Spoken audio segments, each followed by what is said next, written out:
Once, age was a quiet witness, something you could feel in an old book or a well-worn chair. But today, we don't wait for time to work its magic. We engineer it. Think about the distressed leather on your laptop sleeve or the forks. Brick walls that looked like they were chiseled by hand in 1792, but probably came from China in a box labeled vintage. Effect. That idea of authenticity is being manufactured faster than our sense of what's real can keep up with. This shift isn't just about aesthetics. It's a cultural reef when all you've got is a plastic bottle and a yearning for the forest. This manufactured nostalgia is more than just visual. It's emotional. We're not just faking wear on objects.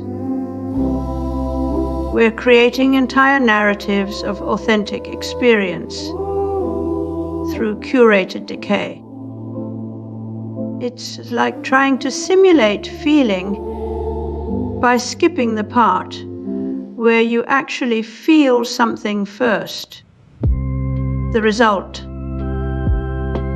a paradoxical emptiness at the heart of every vintage, branded product, a hollow relic that was never real in the first place.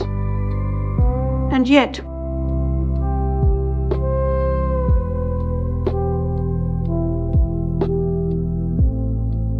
digital nostalgia in UI livebooks is not mere retro aesthetics. It's an emotional bridge between usability and memory.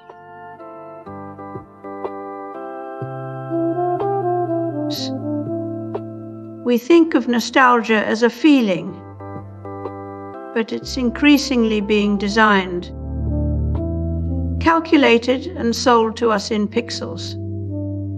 Filters on Instagram or TikTok don't just color your photo. They sell you a memory you never had. A grainy film look, a washed out sepia tones. These are not aesthetic choices. They're emotional scripts. They tell your brain, this is real.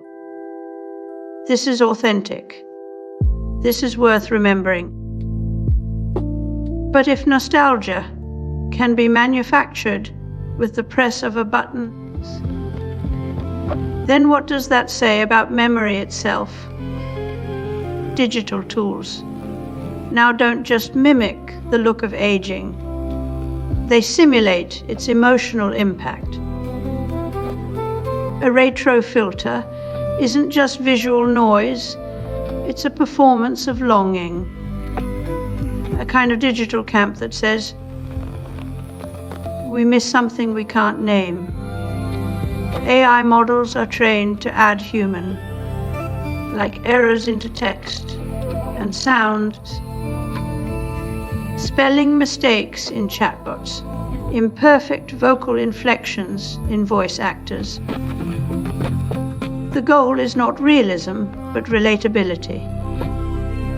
We trust what feels broken because it mirrors our own flaws. But if a machine can fake humanity, our trust in what looks old is a vulnerability the algorithm exploits. When viewers see grain and wear, they assume truth without question. This is the illusion of authenticity, not just visual, but effective. It's how deepfakes get believed before being debunked. How fake news gains traction through retro packaging. The machine doesn't lie. It just offers a convincing counterfeit that our brains are wired to accept as homecoming. And in doing so, we surrender the past to whoever can code it best.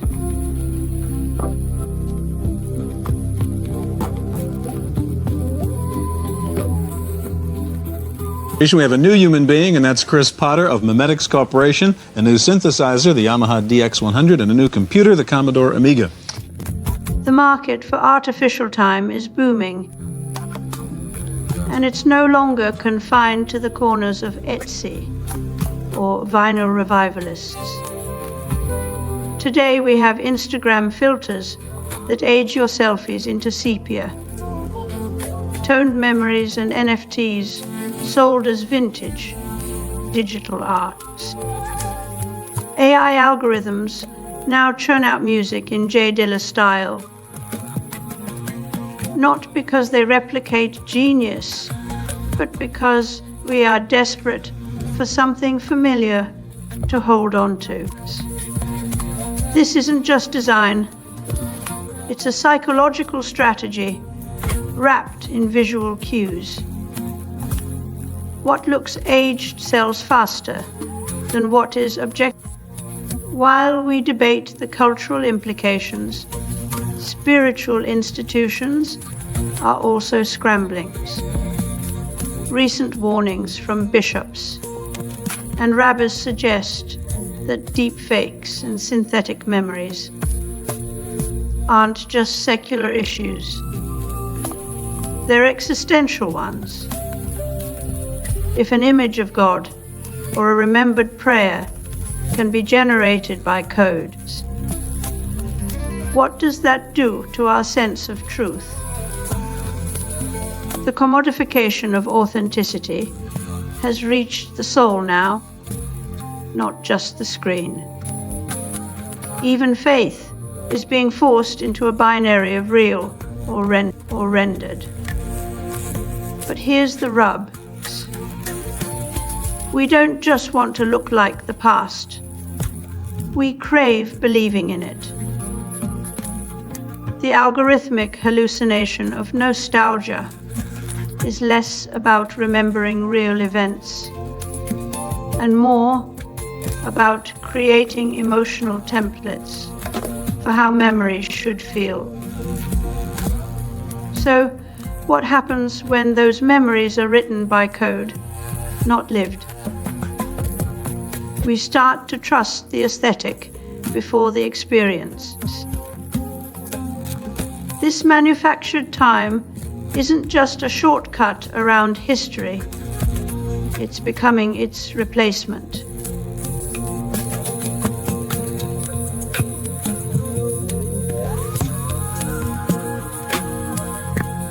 When we stopped trusting history and started trusting how things look, authenticity became a surface-level game.